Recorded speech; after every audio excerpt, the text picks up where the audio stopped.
La censure sur Internet, ça y est. Dans le roman 1984 de George Orwell, il y avait cette phrase incroyable et tellement d'actualité. Le ministère de la paix s'occupe de la guerre et celui de la vérité des mensonges. Eh bien, le ministère de la vérité est en train d'être mis en place. Règlement européen de M. Breton qui s'appelle DSA, et puis la loi SREN qui vient d'être votée, de censure sur Internet. Mais il y a mieux encore, si je puis dire, ou pire, c'est les signaleurs de confiance. Alors je vais vous expliquer ce que c'est, les signaleurs de confiance, que recrute en ce moment l'Arcom pour surveiller ces réseaux sociaux et en fait faire taire les voix libres.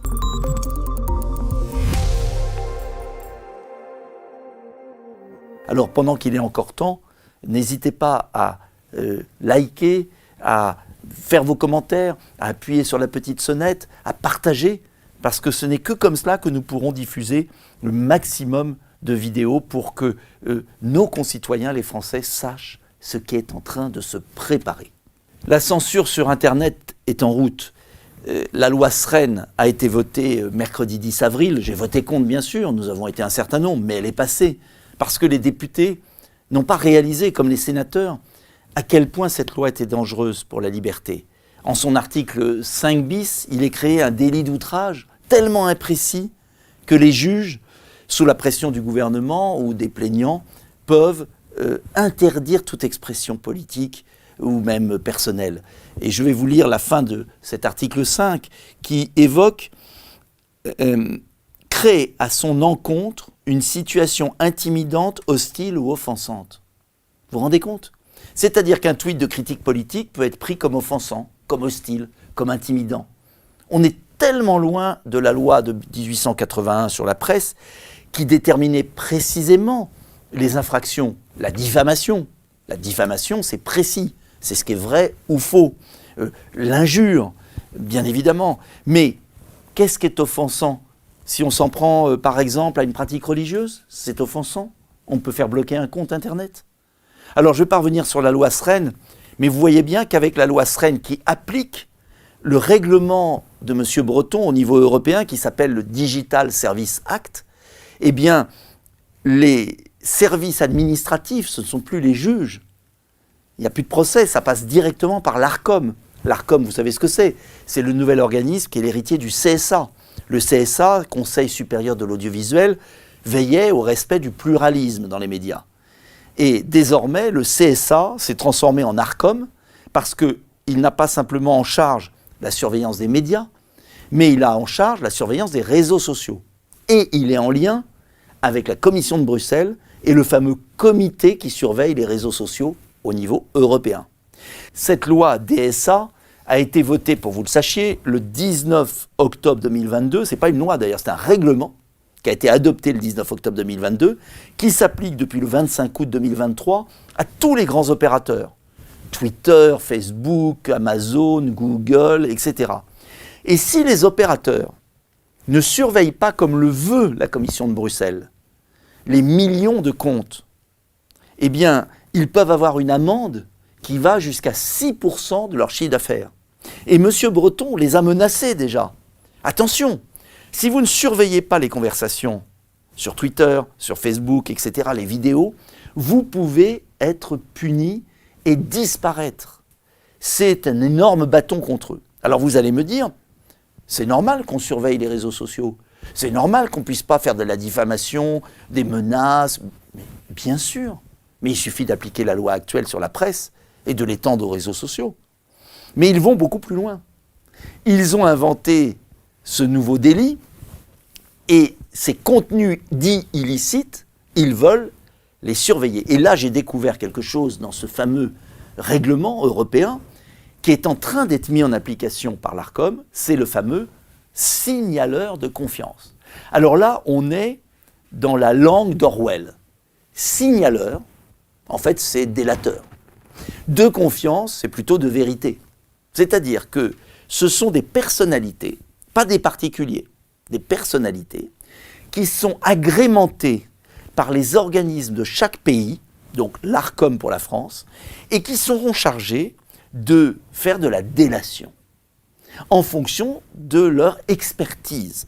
Alors c'est l'article 22 et 34 du DSA, c'est le considérant 61, 62 et 91, et je veux vous expliquer de quoi il s'agit. C'est l'ARCOM, vous allez retrouver derrière moi, l'ARCOM, qui lance un appel à candidature. Alors, qui peut être signaleur de confiance? Et puis après, on va voir ce à quoi ils servent, les signaleurs de confiance. Alors, le signaleur de confiance, c'est quelqu'un, je lis la notice de l'ARCOM, qui dispose d'une expertise, A, et de compétences particulières, A. Au fin, et le mot est très important, il est écrit, de détecter, d'identifier et de notifier des contenus illicites. Donc, c'est vraiment des délateurs. Ils doivent être indépendants, je me disais indépendants du gouvernement, indépendants des industries, indépendants des puissances d'argent. Non, non. Indépendants de tout fournisseur de plateformes en ligne. Donc ce sont des gens qui vont être identifiés par l'ARCOM pour surveiller les plateformes. Et ils doivent exercer leurs activités de manière diligente, précise et objective. Alors, qu'est-ce qu'ils font ? Ils doivent détecter et lutter contre plusieurs types de contenus illicites. Mais alors vous allez me dire, mais quels sont ces contenus illicites ? Eh bien, c'est l'article 34, vous pouvez vérifier tout ça, du fameux DSA, Digital Service Act. Alors cet article 34, il explique ce qui est illicite. Alors ce qui est illicite, c'est par exemple la loi Sren, ce que vient de voter la loi Sren, c'est-à-dire un contenu offensant. Si par exemple vous offensez Bruno Le Maire parce que vous dites il aurait dû prévoir le déficit budgétaire de la France plus tôt, on peut vous supprimer. Si vous offensez Emmanuel Macron parce que vous posez des questions sur la rémunération qu'il a eue quand il était banquier d'affaires et où elle est passée, c'est une intimidation. Si, vous posez une question sur est-ce que les migrations posent un problème de population, c'est une atteinte à la fameuse dignité humaine. Vous le voyez, tout est possible. Et je voudrais revenir sur cet article 34 parce qu'il est fascinant, effrayant, et il nous renvoie au monde d'Orwell parce que ces signaleurs de confiance qui sont chargés de détecter des contenus illicites sur Internet, c'est quoi un contenu illicite ? Eh bien, un contenu illicite, c'est ceux qui ne pensent pas comme le veut la Commission européenne, comme le veut le pouvoir, comme le veut la mode. C'est ça, en fait. Et je vais vous dire comment c'est écrit. C'est écrit dans un langage, d'ailleurs, complètement abscon. Parce que quand c'est flou, c'est qu'il y a un loup. Le grand droit français, c'était la précision du vocabulaire pour que le juge puisse savoir s'il y a infraction ou pas. Là, il n'y a pas de question de juge. Ça passe directement par l'ARCOM. On est hors procédure contradictoire. Et je lis parce que cette évaluation des risques est spécifique à leur service des fournisseurs d'accès, est proportionnée au risque systémique, écoutez bien, de la gravité et de la probabilité desquels elle tient compte et comprend les risques systémiques suivants. Je vous jure que c'est vrai. C'est l'article 34. Si vous avez compris quelque chose, vous avez de la chance. Mais en fait, c'est volontairement confus. Alors, petit a, la diffusion des contenus illicites par l'intermédiaire de leurs services. Le serpent se mord la queue. C'est quoi un contenu illicite ? C'est la diffusion de contenus illicites par l'intermédiaire du service. Après, alors là c'est extraordinaire. Tout effet négatif, réel ou prévisible pour l'exercice des droits fondamentaux. Et alors là, ils mettent tous les droits fondamentaux. Voilà. Et puis après, il y a le plus grave, le petit c. Tout effet, écoutez bien, tout effet négatif, réel ou prévisible sur le discours civique, les processus électoraux et la sécurité publique. Alors là, on est dans Orwell. C'est quoi le discours civique ? Comment on a un effet négatif sur le discours civique ? Qui apprécie un effet négatif sur le discours civique ? Si je dis par exemple, comme je l'ai dit à la fin de la campagne présidentielle, sur RTL, ils m'en ont voulu à mort, quand j'ai dit mais cette élection présidentielle, elle est complètement manipulée. Parce que vous vous souvenez, en 2022, il y avait la manipulation des sondages, il y avait l'Ukraine, Macron a utilisé l'Ukraine pour assourdir et abêtir les Français, etc. C'est un avis, c'est une opinion. C'est une opinion. C'est pas obligatoirement la vérité, c'est une opinion. Mais en fait, là, ils auraient pu me poursuivre en disant ça a un effet, les propos de M. Dupont-Aignan ont un effet négatif, réel ou prévisible, sur le scrutin électoral, sur l'esprit civique, puisqu'il fait douter de l'équité du processus électoral. Vous voyez bien qu'en fait, ils confondent les faits et les opinions. Ils veulent que les opinions soient conformes à une vérité. Mais il n'y a pas une vérité. Il y a une interprétation politique, personnelle, syndicale, artistique, d'une vérité. Mais vouloir définir la vérité, c'est basculer dans un système totalitaire. Et en fait, si vous réfléchissez, toute cette littérature hyper confuse, elle ne vise qu'une chose, à faire taire ceux qui ne pensent pas comme eux. Et il y a aussi, pour finir, le considérant 91. Parce que le considérant 91 durcit tout ça en cas de crise. Et qui définit le cas de crise? Devinez. Le comité de la Commission européenne.